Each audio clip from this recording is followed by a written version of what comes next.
Assalamualaikum warahmatullahi wabarakatuh. Tuan-tuan, saudara-saudara, ibu-ibu dan bapak-bapak yang sudi mendengarkan keterangan agama yang saya berikan di dalam kaset ini. Moga-moga Tuhan melimpahkan, mengurniakan rahmat dan nikmat-Nya kepada kita semuanya. Saya akan membicarakan suatu ayat yang bertemu di dalam surat Al-Baqarah. Bunyinya, Allahu waliyul ladzina amanu yukhrijuhum minadh dhulumati ilan nur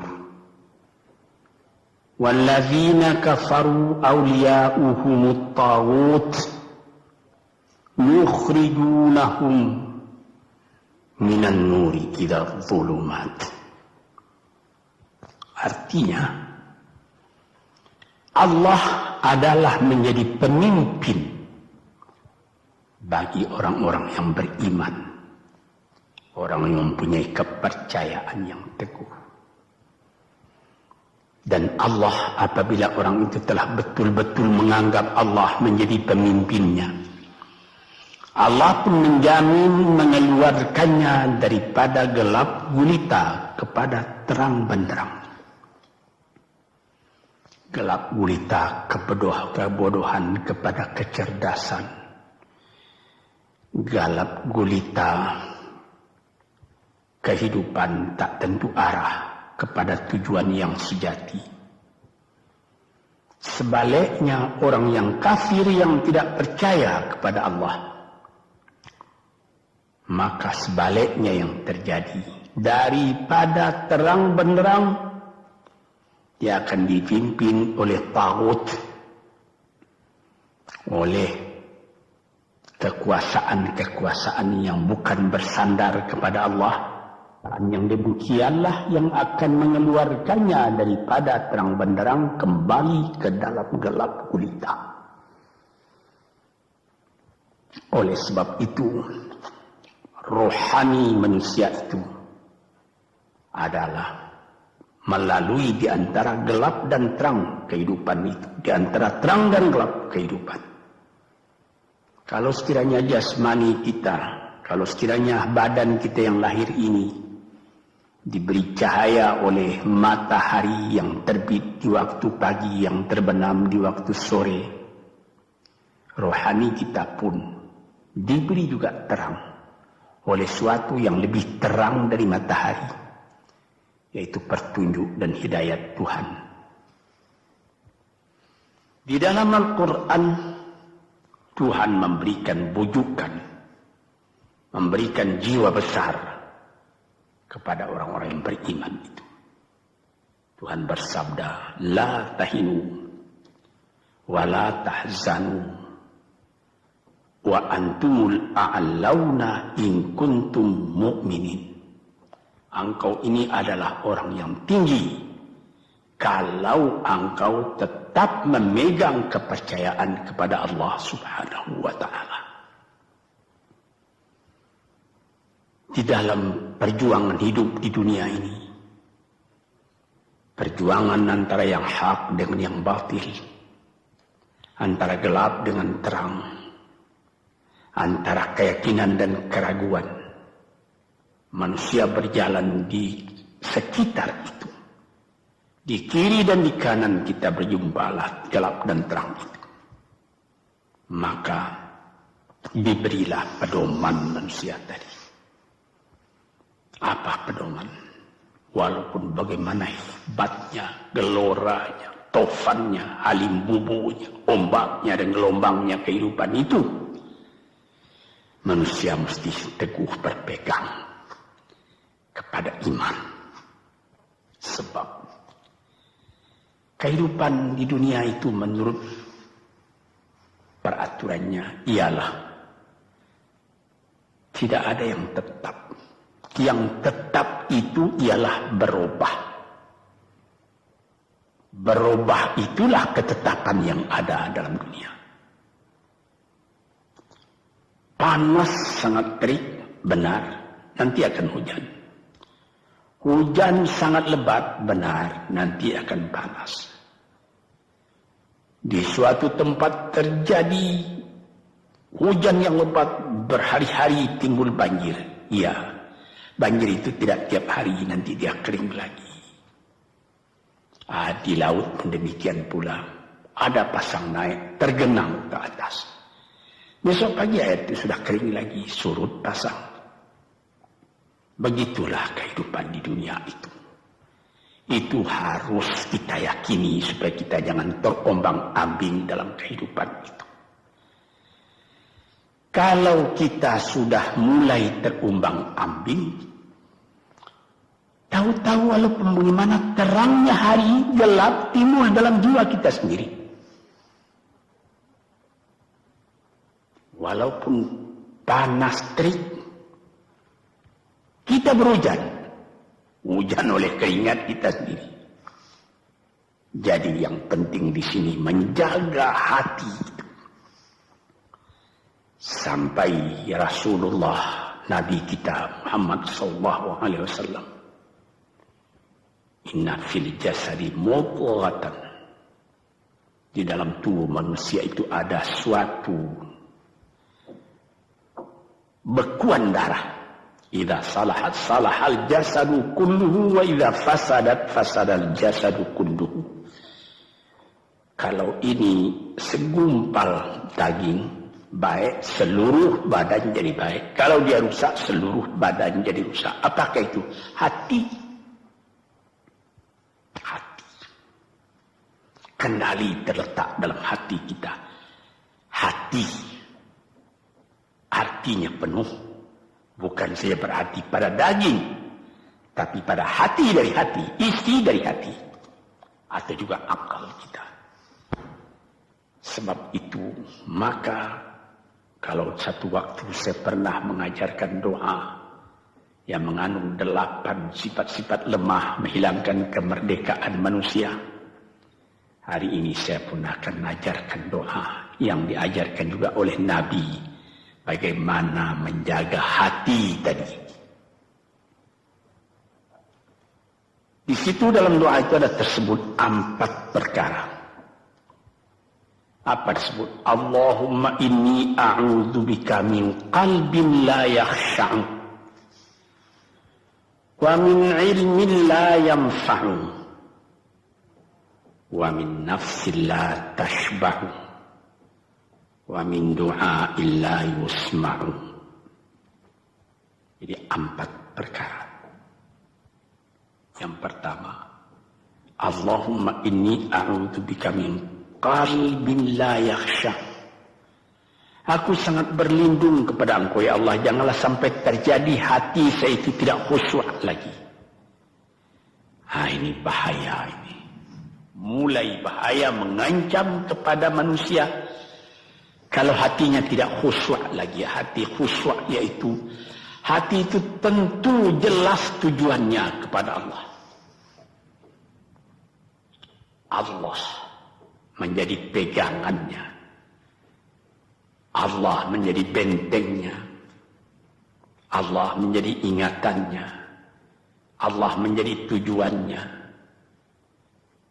Dan kepada Allah dia kalau sembahyang menghadapkan diri, menghadapkan hati, maka permohonan kita yang pertama kepada Tuhan, ya Tuhanku, janganlah sampai hati saya ini tidak khusyuk lagi. Sebagai orang Islam, kita sembahyang 5 waktu. Di dalam Al-Quran dikatakan sembahyang itu ialah khusyuk, terpadu ingatan kepada Tuhan.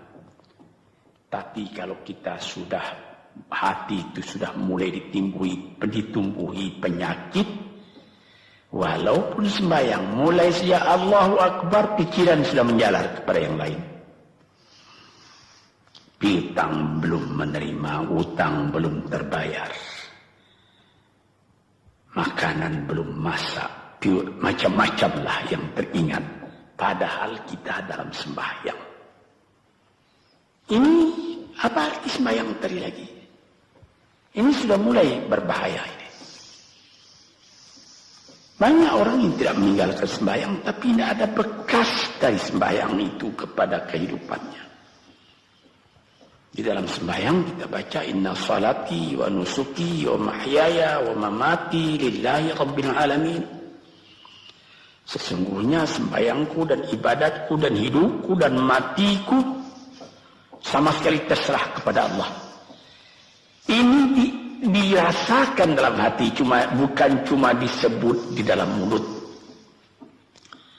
Sebagaimana dikatakan, bukan jadi lip service sebagai seput tangan penggosok-gosok mulut, bukan begitu. Yang dari hati. Kalau sudah dari hati yang khusyuk, ini berbekas kepada kehidupan. Aku tak takut menghadapi segala keadaan dalam hidup, sebab hatiku bertali dengan Tuhan. Dari Tuhan aku datang, kepada Tuhan aku akan kembali. Ini namanya hati yang khusyuk. Tapi kalau sekiranya bacaan tetap fasih, tapi tidak ada lagi dari hati, melainkan rutin saja. Mayang 5 waktu sehari semalam, tapi tidak merubah kepada perangai, tandanya sembahyang tadi tidak khusyuk. Ini yang pertama kita minta kepada Tuhan. Janganlah sampai kita mempunyai hati yang tidak khusyuk, hati yang tidak teringat kepada Allah. Kalau hati tidak ingat lagi kepada Allah, maka segala pekerjaan yang terlarang sudah ringan saja kita mengerjakan. Menipu, berdusta, membujuk orang lain mengerjakan perbuatan yang salah, mencela, memaki, itu karena tidak ingat kepada Allah, cuma ingat kepada diri sendiri saja. Ini yang pertama. Yang kedua dikatakan, wa min ilmin la yanfa'. Dan aku berlindung kepada Engkau ya Allah daripada ilmu yang tidak memberi manfaat. Padahal disebutkan oleh ahli-ahli, ilmu yang memberi manfaat itu membawa manusia kepada iman. Al-ilmu yad'u ilal iman. Ilmu itu membawa manusia kepada iman. Sekarang sudah ilmu banyak, tapi tidak membawa kepada iman, melainkan membawa kepada celaka. Sudah maju kepandaian orang, ilmu, pengetahuan orang, teknologi orang, sains orang, knowledge orang, dan segala macamnya.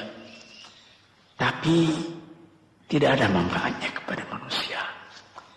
Cuma bahaya karena ilmu tadi yang datang kepada manusia. Sebagaimana ilmu manusia di abad ke-20 yang sangat penting, yaitu tentang tenaga atom.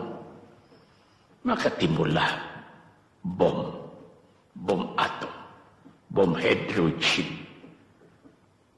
nuklir. Sehingga manusia diancam sekarang ini oleh bahaya atom itu di mana-mana.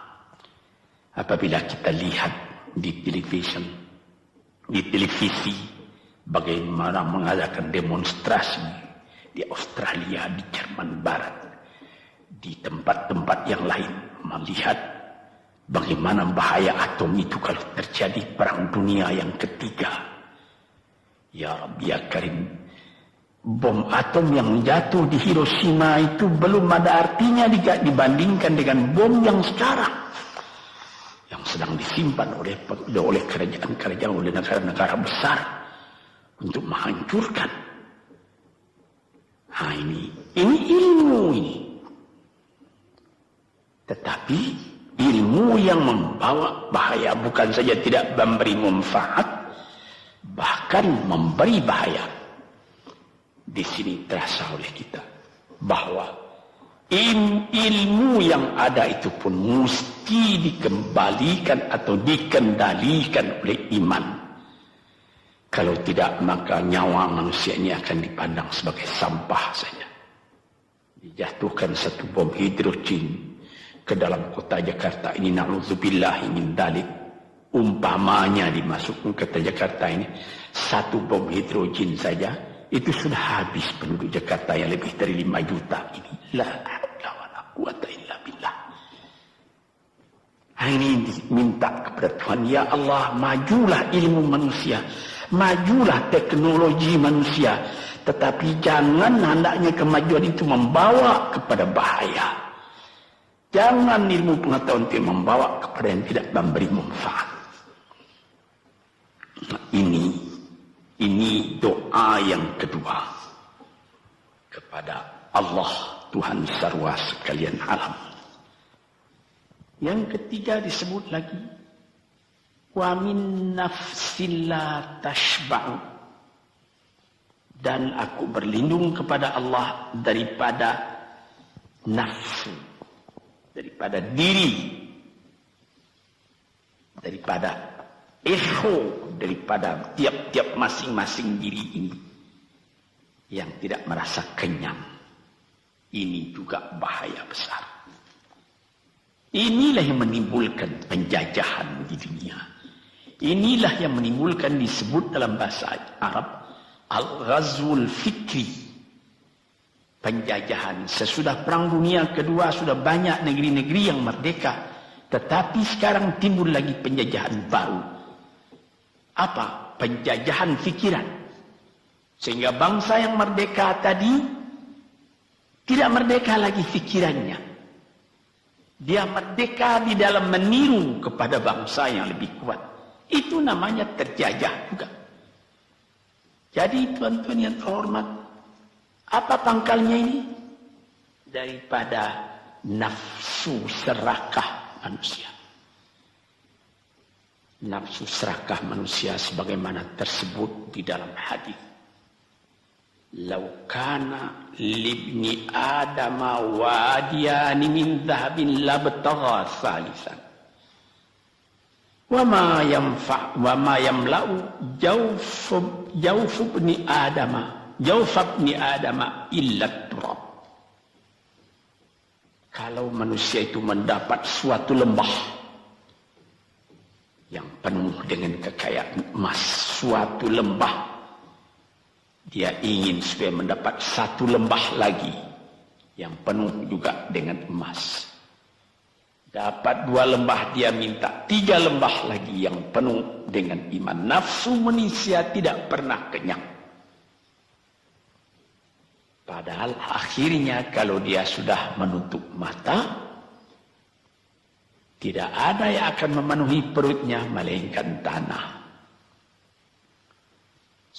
Teringat akan cerita yang disampaikan oleh Graf Leo Tolstoy, pujangga Rusia yang terkenal,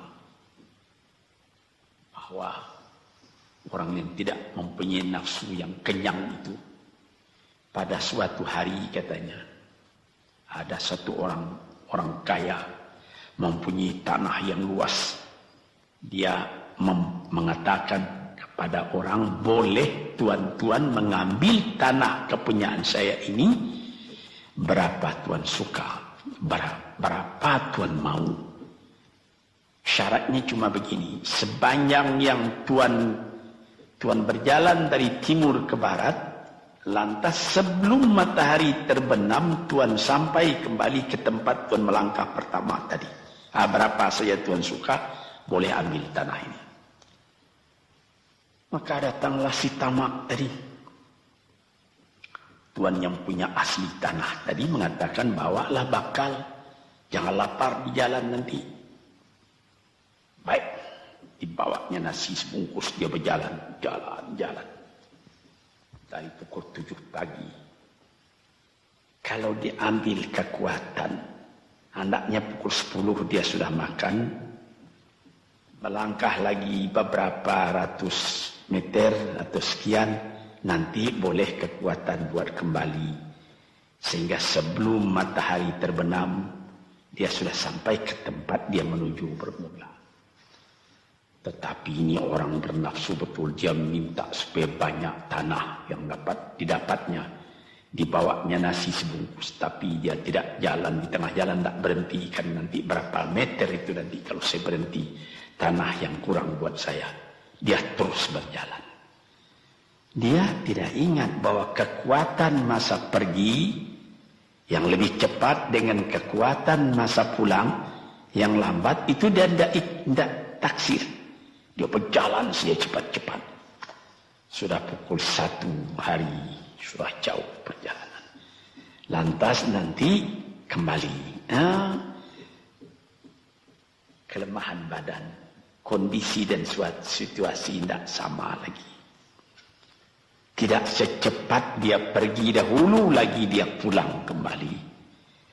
Maka bukan pukul 7 dia sampai. Atau pukul 5 sore tadi dia sampai ke tempat dia berjalan bermula. Karena dia jalannya sudah lunglai. Kaki sudah penat, badan sudah letih. Kira-kira baru pukul 2 dia tidak dapat berjalan lagi karena sudah lapar. Dia coba makan sedikit pun tidak bisa lagi seenak makan yang tadi. Habis makan pun dia berjalan lagi. Pukul 3 dia terhenti. Jauh lagi baru sampai tempat yang pertama. Menurut syarat yang diberikan oleh mempunyai tanah yang pertama, kalau engkau tidak sampai ke tempatmu yang pertama tadi sorenya, tanah ini tidak engkau dapat lagi semua. Memang tidak sampai dia. Pukul 4 dia sudah berhenti berjalan, tidak kuat lagi. Mata sudah gelap. Akhirnya karena terlalu capek, terlalu penat, mati dia di tengah jalan. Berapa dia dapat tanah tadi lagi? Cuma sepanjang badannya untuk kuburannya, yang lain tinggal semua. Ini satu misal yang dibawakan oleh Graf Leo Tolstoy yang sesuai dengan hadis Nabi tadi, nafsul la tashba, diri manusia yang tidak pernah merasa kenyang. Kita berkehendak tidak berbatas, tapi tenaga kita sendiri berbatas. Ini kali tidak difikirkan oleh manusia. Dia punya angan-angan, dia punya macam teori yang dikeluarkan. Dia lupa bahwa nanti tenaganya itu akan terbasas karena sakit, karena lapar, karena tua. Sebagaimana pepatah dari nenek moyang kita, tanda-tanda dikirimkan lebih dulu bahwa kita tidak akan lama lagi di sini. Apa? Rambut, gigi, mata sudah mulai kabur. Uban sudah mulai bertabur. Gigi sudah mulai gugur. Kulit sudah mulai kendur. Kalau mata sudah kabur, uban sudah bertabur, gigi sudah gugur, kulit sudah kendur, sudah 4 perkara. Yang kelima ialah pintu kubur. Nah, ini kerap kali manusia lupa yang demikian. Sebab itu dikatakan, ya Tuhanku, janganlah sampai aku ditumbuhi oleh penyakit nafsu yang tidak mau kenyang-kenyang itu. Nah ini, kemudian itu timbul lagi doa yang keempat.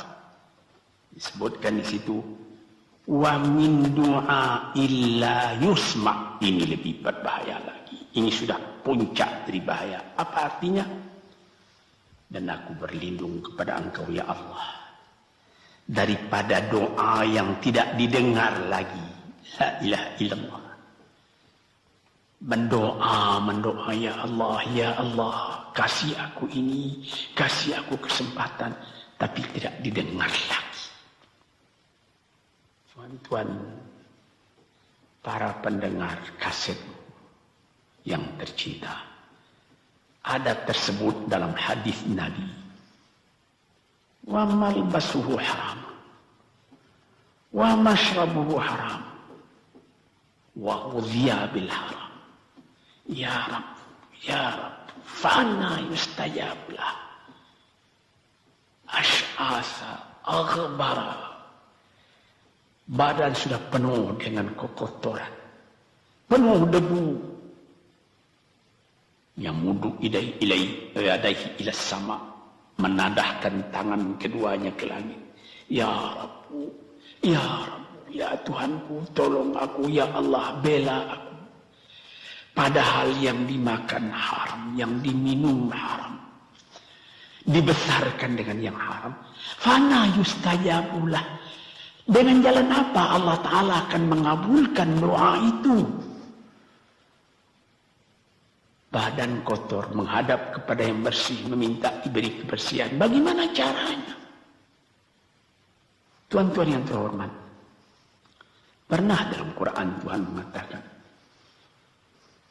la yanzuru ilaihi wa la yukallimuhum Allah wa la yanzuru ilaihi. Allah tak mau mengajak dia bercakap dan Allah tidak memandang kepada dia. Saya sendiri dengan segala kerendahan hati mengatakan bagaimana beratnya kita bertemu dengan seorang orang besar. Lalu dia mengulurkan tangan kepada kita. Tapi mata kita tidak dilihatnya. Sengsara rasanya. Bagaimana dengan Tuhan kalau Tuhan tak mau melihat kita? Nah, sebab itu para pembaca, pendengar kaset yang tercinta, berdoalah kepada Tuhan supaya hati kita selalu terbuka. Jangan sampai kita mempunyai hati yang tidak khusyuk, ilmu yang tidak memberi manfaat, jiwa yang tidak pernah kenyang, dan doa yang tidak didengar. Ya Allah, dengarkan doa kami dan tunjukkan kepada kami jalan yang benar dan beri kami terang dalam kehidupan ini. Yang keempat ialah wa min du'a illa yusma. Dan aku berlindung kepada Engkau ya Allah, jangan sampai doaku tidak terdengar, tidak didengar oleh Tuhan.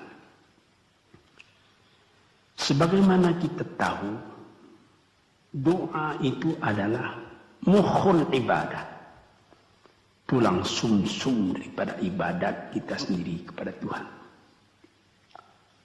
Segala perbuatan kita patrikan dengan doa, dengan harapan mudah-mudahan diizinkan oleh Allah. Disampaikan maksud kita, macam-macam yang kita minta kepada Tuhan. Tapi kalau doa itu sudah tak diperdulikan lagi oleh Tuhan, apa celaka kita, apa daya kita, apa upaya kita?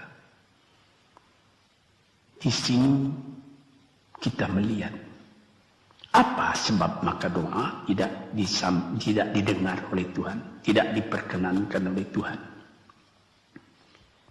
Tentu saja bukan dari salah Tuhan, melainkan dari salah kita sendiri. Di dalam Al-Quran dikatakan, Iyyaka na'budu wa iyyaka nasta'in. Al-Fatihah tersebut, kepada Engkaulah kami menyembah, ya Allah, dan kepada Engkau kami minta tolong. Tapi dengan tidak sadar, kerap kali kita berbuat terbalik. Iyyaka nasta'in wa iyyaka na'budu, kepada Engkau kami minta tolong, lalu kepada Engkau kami menyembah. Minta tolong dulu baru menyembah. Minta tolong banyak-banyak tapi terima kasih tidak ada. Tentu saja tidak didengar oleh Tuhan. Di dalam satu hadis tersebut, Asy'asa al-Ghabbara yamuddu yadayhi ila as-sama'i ya Rabbu ya Rabb, wa mat'amuhu haram wa mashrabuhu haram wa malbasuhu haram wa ghudhiya bil haram fa anna yustajabu. Badan sudah kotor, sudah berkerunyut, kesusahan, kegelisahan kehidupan terbayang kepada tubuh sendiri. Lalu menadahkan tangan ke langit meminta kepada Allah, ya Tuhanku, ya Tuhanku. Bagaimana Tuhan bisa mengabulkan? Dengan pikiran yang kotor engkau menghadap kepada Tuhan. Kalau tidak terkabul, jangan Tuhan yang disalahi. Hatimu sendirilah salahi. Apa yang kau perbuat dalam kehidupan ini? Di mana terdesak engkau ingat kepada Tuhan. Di zaman kesenangan engkau lupakan Tuhan. Di dalam mendapat percobaan engkau merengek mengadu kepada Tuhan. Jiwa yang seperti ini janganlah sampai timbul pada diri kita sendiri. Saya sudah mengalami apabila saya berhadapan-hadapan dengan orang besar. Saya ingin dia menghadapkan matanya kepada saya. Apa kabar saudara? Kabar baik. Dia lihat mata saya lihat mata dia. Tapi kalau ketika dia bersalam dengan saya, dia melihat kepada orang lain, bukan main sakit hati saya. Apa salah saya maka dia begitu? Mengapa tidak saya yang dipandang? Sedangkan dengan sesama manusia lagi begitu perasaan kita. Bagaimana dengan Tuhan? La yanzuru ilaihim wa la yukallimuhum. Allah tidak memandang sebelah mata kepada Allah, kepada kita. Allah tak tidak mau bercakap dengan kita sepatah pun. Langit mana tempat kita bernaung, bumi mana tempat kita berpijak kalau sudah demikian keadaannya. Nah, ini yang dijaga Tuhan-Tuhan yang terhormat dalam doa keempatnya itu. Hati janganlah sampai tidak khusyuk, ilmu janganlah sampai tidak memberi manfaat. Nafsu janganlah sampai tidak kenyang. Dan doa janganlah sampai tidak didengar. Saudara-saudara, moga-moga Allah memberikan kepada kita hati yang terang. Sebagaimana ayat yang mula-mula saya sebut tadi. Allahu waliyul ladzina amanu yukhrijuhum minadh-dhulumati ilan nur. Allah lah jadi pemimpin bagi orang yang beriman. Sehingga dari gelap gulita dibawa dia oleh Tuhan kepada terang benderang. Walladzina kafaru, tetapi orang-orang yang sudah tidak ada kepercayaannya kepada Tuhan. Auliya'uhumut taghut, yang menjadi pemimpinnya bukan Tuhan tapi setan. Dia akan membawa orang itu daripada terang benderang ke dalam gelap gulita. Kita jadi meraba-raba dalam gelap kehidupan. Dalam meraba-raba itu masih ragu entah kemana akan pergi. Maut pun datang. Gelap selalu. Di dunia gelap, di akhirat pun gelap. Na'udzubillah min dzalik. Hadirin yang terhormat, para peminat kaset ini, moga-moga semuanya ini menjadi kenang-kenangan kepada Tuhan di dalam perjalanan yang jauh, di dalam keistirahatan hidup, sehingga mendapat ketetapan hati dan tumak ninah. Assalamualaikum warahmatullahi wabarakatuh.